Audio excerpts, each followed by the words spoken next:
તમારું નામ શું છે? ભગવતી. બાળકનું નામ? ધ્રુવ.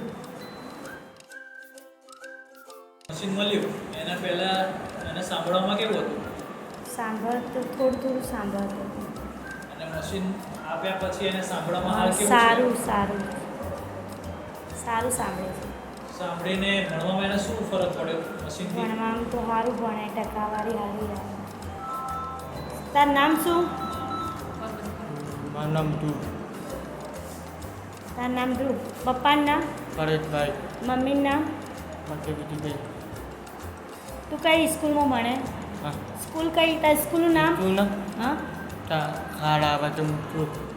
તાર સાહેબનું નામ? હા. સાહેબનું નામ? દાદી સાહેબ. સાહેબ હમ. આ સાહેબ ચીડા પેન.